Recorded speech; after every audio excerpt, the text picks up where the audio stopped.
of fertilizer and other inputs for their land. Interesting. Interesting. Also talking about the first word that we have mentioned, there's a term called magic mushroom. And Right. is it lion's mushroom and that magic mushroom are the same? No. No. So I would magic love to mushrooms know are more about that. Yeah. I would love to know more right. about that. So, I mean, like we said, there are so many different species of mushroom, and like you mentioned, people only either know about like the button mushroom or the magic, and there are so many other species, the 20,000, so many species that we don't even know about. So, not all mushrooms have these properties that a magic mushroom has, which is, to produce some kind of like hallucinogenic property, but Yeah. it's So sorry, just to start with, so why I'm asking that recently one of my friend has tried that. So as you mentioned, as Prithvi mentioned, there is some sort of hallucination. So he mentioned me that story that the moment he had it, I think that was the one of the most high psychedelic drug he took, the kind of feeling he had. So after just 1 hour, he started hallucinating. So that made me more curious to what that particular term is. I think beyond that, I was not Right. even aware about it. So please continue.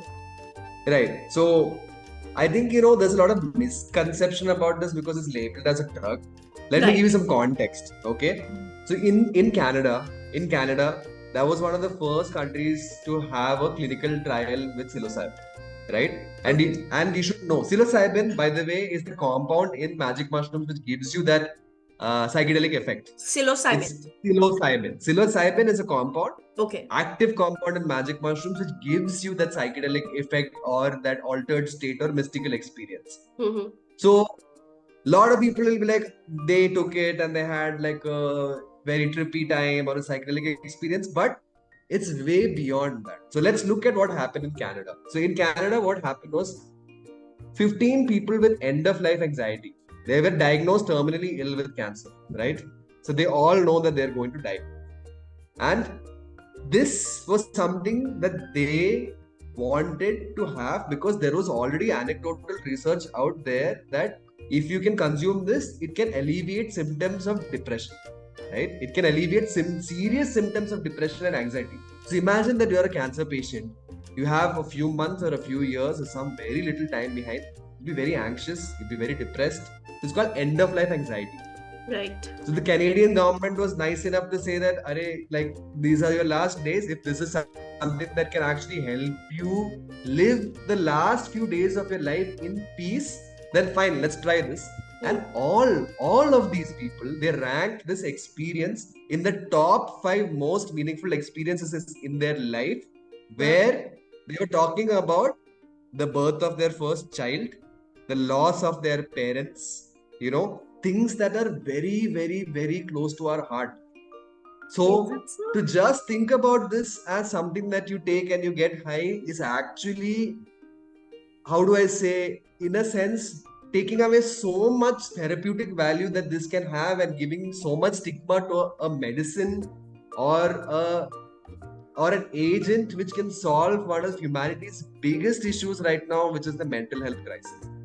So yes, you do see things and you do feel very psychedelic. You feel like you're going out of your body, or you have those certain experiences similar to what people like sadhus and all of these monks, when they meditate and they reach intense states of meditation after decades of practice, it takes you to that same state.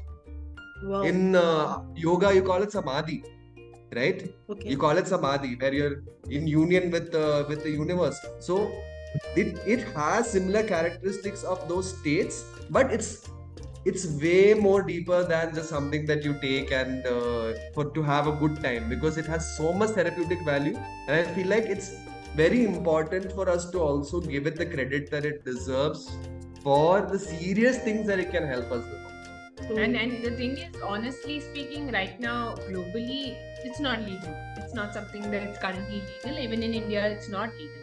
So when that happens, and when that right now, none of all of this is legal. It's only legal in some places in the West, certain countries in Africa and Europe, but in India it's not. And I think for us to be able to, of course, speak about it is something that we hope to, educate people so that it's something that is known.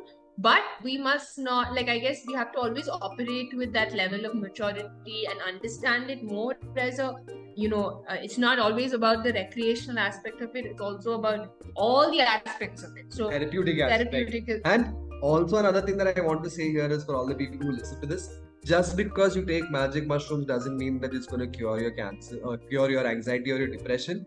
What you have to understand is these people had it under a supervised setting where there were therapists present with them, where there were doctors and medical practitioners present with them under a certain setting where they were given good music, made to feel comfortable, where they knew what was going to happen, where they had the person with them holding their hand or guiding them through that experience with the intention of feeling better.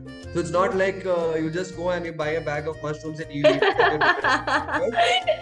It can even make it worse. It may even make it worse. Yeah, so thank you for the disclaimer.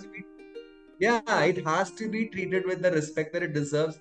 You don't take cancer meds for fun, right? You don't go and get a brain surgery because it's fun. So you have to treat it with the respect and the seriousness that it deserves, because it has the potential to change many lives. And till the time we don't treat it or show it in that light, it'll never even be accessible to all these people whose lives could change because of it. Right. And I think in India, I guess it's a long way till it actually becomes legal, or even abroad, like a lot of the places, it's still not, right? So until those legalities and all of that really come in, I guess it will be a long. So yeah.